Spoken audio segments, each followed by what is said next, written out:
Welcome, dear listeners, to History with Herodotus, where we embark on a journey through the vast expanse of human experience, guided by the principles of curiosity, rigor, and wonder. Today, we find ourselves at the threshold of one of the most pivotal and devastating events in human history, the Black Death and its social consequences. This pandemic, which swept across the globe like an unrelenting tempest, leaving in its wake a trail of death, despair, and profound societal change. As we delve into the origins of this cataclysmic event, let us transport ourselves to the city of Kaffa, a bustling trading hub on the Crimean Peninsula in the year 1346. The air is thick with the smells of exotic spices, fresh bread, and the acrid tang of horse manure. Merchants from all corners of the known world converge upon this cosmopolitan center, exchanging goods and stories beneath the watchful gaze of the Genoese fortress that dominates the city's skyline. It was here, in this melting pot of cultures and commerce, that the plague is believed to have first emerged in Europe. The disease, which was likely introduced to the city through the bite of an infected flea, spread quickly among the population, causing widespread panic and chaos. As the plague ravaged the city of Kaffa, it soon spread to other parts of Europe, carried by merchant ships and traders who had come into contact with the infected population. The year 1346 marked a significant turning point in the history of the pandemic, as it was during this time that the plague began to spread rapidly throughout the Mediterranean region. The city of Messina, in Sicily, was one of the first to feel the full force of the pandemic, with reports of widespread death and chaos emerging in the autumn of 1347. As the plague spread, it left a trail of devastation in its wake, claiming the lives of millions and forever changing the course of Western civilization. To understand the historical context of the pandemic's emergence, we must look to the Mongol Empire's conquests and trade networks, which had created an environment conducive to the spread of disease. The empire's vast territories, which stretched from China to Eastern Europe, were home to a diverse range of cultures, climates, and ecosystems, providing a fertile ground for the transmission of diseases. The Silk Road, a network of ancient trade routes that spanned over 4,000 miles, played a significant role in the spread of the plague. As merchants and traders traveled along this route, they carried with them not only goods, but also diseases, which were then introduced to new populations. The Mongol Empire's control of the Silk Road facilitated the exchange of goods, ideas, and cultures between East and West, but it also provided a pathway for the spread of diseases. As we explore the historical context of the pandemic's emergence, we find that the social, economic, and cultural consequences of this event will be far-reaching, shaping the course of Western civilization in ways both subtle and profound. The devastating impact of the plague on European society will lead to significant changes in the way people live, work, and interact with one another. And so, dear listeners, as we conclude our examination of the origins of the Black Death and its social consequences, we find ourselves poised on the brink of a new chapter in this epic tale. Join me next as we delve into the heart of the pandemic, exploring the pivotal events that unfolded during its most devastating phase, and examining the ways in which human societies responded to, and were forever changed by, this cataclysmic event.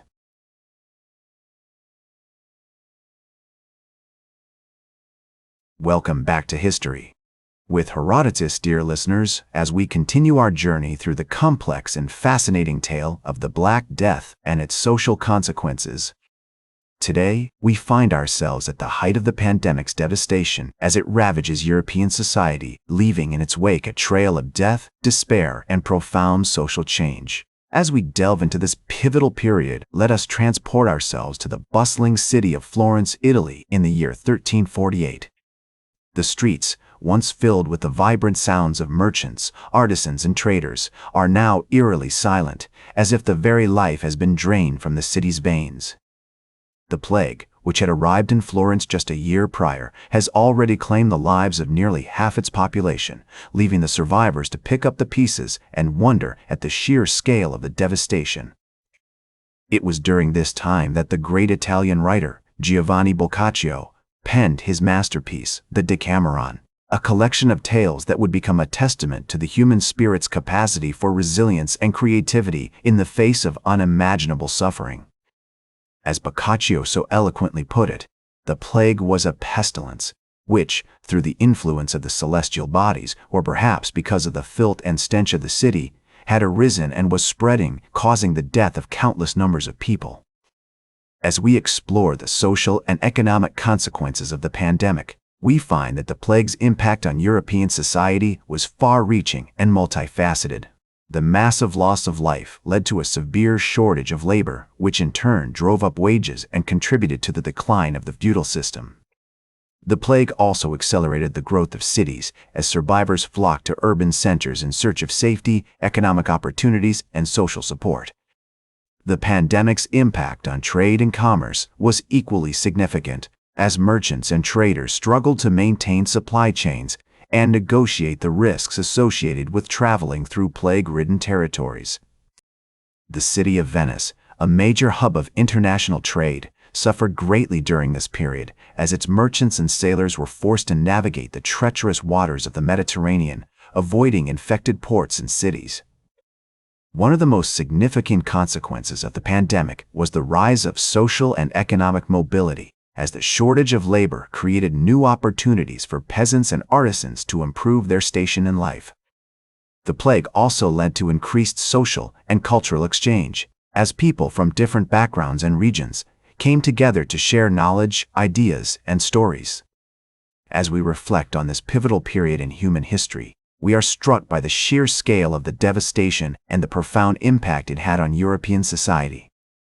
The Black Death was a cataclysmic event that shook the very foundations of Western civilization, leading to significant changes in the way people lived, worked, and interacted with one another.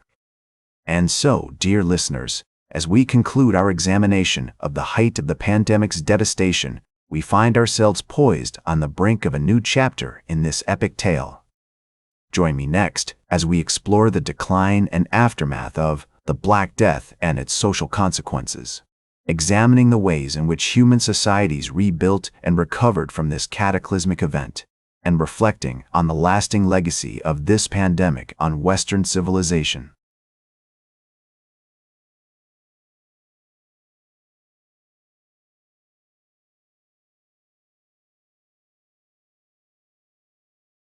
Welcome back to History with Herodotus, dear listeners, as we continue our journey through the complex and fascinating tale of the Black Death and its social consequences.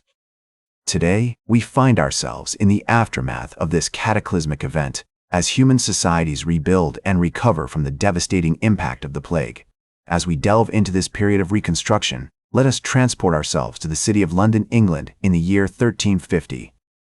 The streets, once filled with the vibrant sounds of merchants, artisans, and traders, are now bustling with activity once more, as the city begins to rebuild and recover from the devastating losses it suffered during the plague. The population of London, which had been reduced by nearly 2/3, is slowly beginning to grow again as survivors return to the city and new migrants arrive from the countryside. One of the most significant consequences of the plague was the profound impact it had on the social and economic structures of European society. The massive loss of life led to a severe shortage of labor, which in turn drove up wages and contributed to the decline of the feudal system. Peasants and artisans, who had previously been bound to the land, were now free to move to cities and seek better-paying jobs, leading to increased social and economic mobility. The plague also accelerated the growth of cities, as survivors flocked to urban centers in search of safety, economic opportunities, and social support. Cities like London, Paris, and Florence became hubs of commerce, innovation, and culture, as merchants, artisans, and intellectuals came together to share knowledge, ideas, and stories. The University of Oxford, for example, which had been founded in the 12th century, experienced a significant increase in enrollment during this period, as students from all over Europe flocked to the city to study medicine, law, and theology. As we explore the cultural and artistic developments of this period, we find that the plague had a profound impact on the way people thought about death, suffering, and the meaning of life. The works of writers like Geoffrey Chaucer, who penned the Canterbury Tales, and artists like Pieter Bruegel, who painted The Triumph of Death, reflect the somber and introspective mood of the time. The plague also led to increased interest in mysticism and spirituality, as people sought comfort and solace in the face of unimaginable suffering. The legacy of the Black Death can still be seen today in the many social, economic, and cultural changes it brought about. The rise of cities, the growth of trade and commerce, and the decline of the feudal system all contributed to the emergence of a new kind of society, one that was more mobile, more prosperous, and more interconnected than ever before. As we reflect on this pivotal period in human history, we are struck by the sheer scale of the devastation and the profound impact it had on European society. The Black Death was a cataclysmic event that shook the very foundations of Western civilization, leading to significant changes in the way people lived, worked, and interacted with one another. And so, dear listeners, as we conclude our examination of the Black Death and its social consequences, we find ourselves with a deeper understanding of this complex and fascinating period in human history. We hope that you have joined us on this journey and that you will continue to explore the many wonders and challenges of the past with us. Thank you for listening to History with Herodotus. That's all for today's History with Herodotus. Remember to like, share, and subscribe, and until next time, remember that to understand the present, we must first understand the past.